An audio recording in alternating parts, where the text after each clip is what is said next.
Hey there, everybody, and Merry Christmas Eve. I hope you're all having a wonderful holiday with your friends, family, and loved ones. I know I am, so I won't keep you from yours for long, but I just want to take a few minutes to talk about the why versus the how of getting out of chronic pain. And if you're an avid watcher of the show, then you probably already know my answer, which is the why is always more important than the how.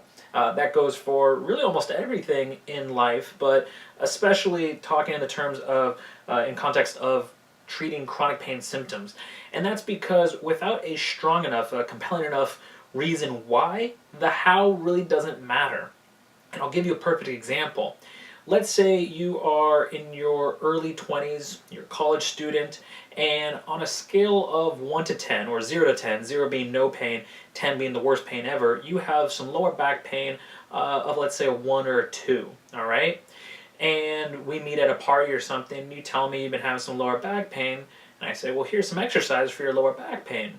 And you'll probably thank me, take them, but if the pain isn't really much, maybe it's more of just an annoyance right now, a nuisance at 1 or 2, it's not interfering with your life, you're busy with exams and partying and doing all the regular things, right, you do at college, then there's a slim chance to none that you're actually going to take action and do the exercises, the exercise routine that I gave you, i.e. the how. Now, let's say that you're that same student, right? But instead of now the lower back pain being a 1 or 2, it's a 5 or a 6, and you're an athlete, let's say a football player, and that pain is not only does it hurt more than the 1 or 2 the person before, but it's starting to interfere with your performance on the field, and you're very passionate about football. Now, we meet at the party, I give you the exercises for the lower back pain. There's now a more likely of a chance that you're going to do those exercises because not only you want the symptom to go away, but it's starting to interfere with parts of your life. In this case, your performance on the field and being able to do something that you're very passionate about and love. Now, let's fast forward a little bit later in life, and let's say you are in your early to mid 30s and you have a child, and that lower back pain, if you haven't done anything about it up until this point, is now an 8 or a 9 out of 10. And it is so severe that it is interfering with you being able to play with your child, right? Maybe they're 2 or 3, but you can't get down the ground, can't play catch with them, can't play any type of ball sports with them, because just moving in certain ways really hurts your lower back. It exacerbates the symptom. Well, now we meet at a party or a gathering or whatever. I give you the lower back pain exercises. I can almost 100% guarantee that that person is going to do the exercises faithfully each and every day. Because now not only do they want the pain to go away so they could be pain-free, but now it's not only interfering with their life, but it's also interfering with their child's life. And every parent knows this, that they will do whatever for their child. And even if you don't have kids, a lot of us will do things for our family and loved ones that we may not do necessarily for ourselves. So you can see the why of the latter person was much stronger than the first person I described to you. Now that's just one example, but hopefully that helps illustrate my point, which is, again, without a strong enough, a compelling enough reason why to do something, the how doesn't really matter. And I've seen it, I've had friends, who maybe they have a little bit pain here or there, and I'll give them some exercises, and they don't really use it, But also I've had clients who, are under the impression, and a lot of us are, that, maybe they sign up for some online or Skype therapy, and they, pay for the sessions and everything, and a week or 2 in, they're not making the progress they want or that I want. And it's not a problem with the how. I gave them the exercises. When they do the exercises, they feel better.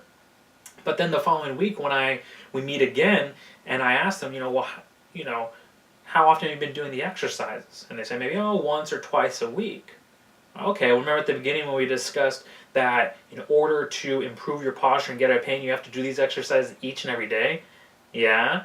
Okay, well, you haven't been holding up your end of the bargain. You haven't really taken responsibility for your health and kind of ran with this program, these exercises. And it's not the exercise's fault, it's you're not you're not owning up to what you know you need to do.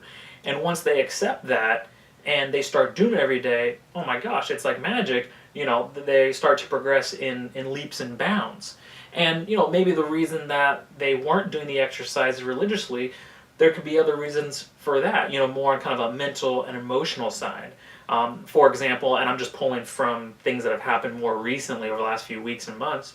I remember I was working with a stay-at-home mom who had 3 kids, and and a husband, and essentially two to take care of, and she wasn't getting her exercises done because, well, she had 3 kids and a husband to take care of, as well as her own stuff. So she had the house to clean and grocery shopping to do, and mending clothes and making meals and just everything that goes with it. And my hat's off to stay-at-home mom. That is a full-time tough job. But also she wasn't respecting or valuing her own time, and as a result of that, her kids and her husband weren't either. And once we had this conversation, I got the rest of the family on board and basically saying, hey, they're harping on mom for, hey, you're not doing this and this and this. Yeah, because she's experiencing these symptoms. She needs to do these exercises to not have these symptoms, so then she can do these things that you are asking of her.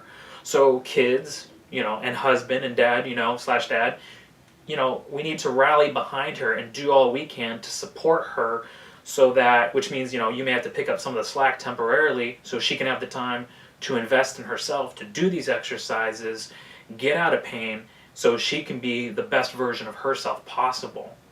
And, this is something that I think a lot of health experts and people who treat chronic pain, they kind of just glaze over, and they want to get to the anatomy, because the anatomy is the kind of fun, or if you want to say sexy part of physical therapy, of corrective exercises, as well as it's easier. It's basic geometry and lines of pull and stuff like that.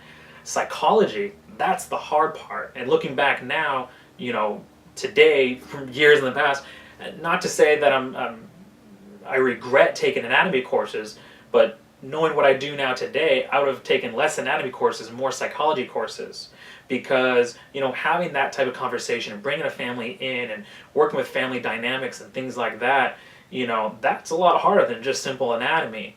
But once that conversation was had, and once the family did rally behind her, and she was then religious about doing her exercise, and she made the time, and she valued her time more and was more protective of it, then she got better, and then she was able to be the best mother and the best wife and the best version of herself possible. And again, it's things like that, I think, just get, again, glossed over, and people focus so much on the physical and not the mental and emotional. And I think when you do that, you're really kind of setting yourself up for either failure or, best case scenario, temporary relief.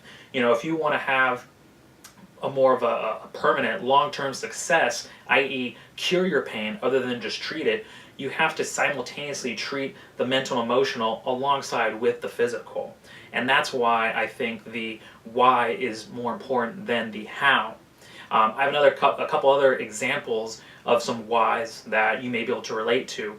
And what I want you to do, there'll be a place that you can access that at the end of this video. So there'll be a place where you put in your email and you can access not only some whys, but also some hows. So at the end of this video, there'll be a place where you sign up, and it'll give you access to 16 exercise routines, complete with video tutorials for 16 of the most common chronic pain symptoms, things like lower back, hip, knee, shoulder, etc., all those symptoms, exercise routines on how to do them.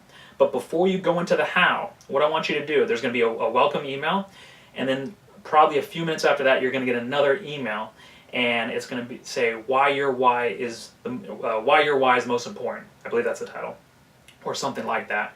And I want you to look at that video first, and then determine what your why is. And if you think you have some mental or emotional blocks in the way of that why, I want you to contact me. And you can email me, but I honestly think that a phone call would be better. Call me, and I would love to talk with you to help you overcome that mental emotional block or obstacle that's in your way, so that then you can use the how, the exercise routines that you'll get also signing up at the end of the excuse me, at the end of this video, then you can use that. Because until you get that why in place, and like I said, also address the mental and emotional aspects that come along with the physical aspects of chronic pain, it's just going to be, you know, hard to just go with the physical. So do that for me. Like I said, I think you'll appreciate it once you see the other video, and then let me know whatever I can do to best help and serve you. All right?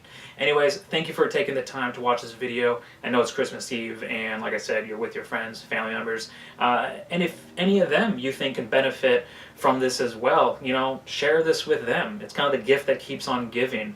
That's what I love about partial alignment therapy. You know, I'm still benefiting from things I learned 8 years ago.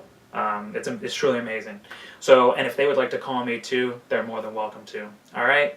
Anyways, Merry Christmas, and I look forward to seeing you inside the next video. All right? Until then, take care and keep moving.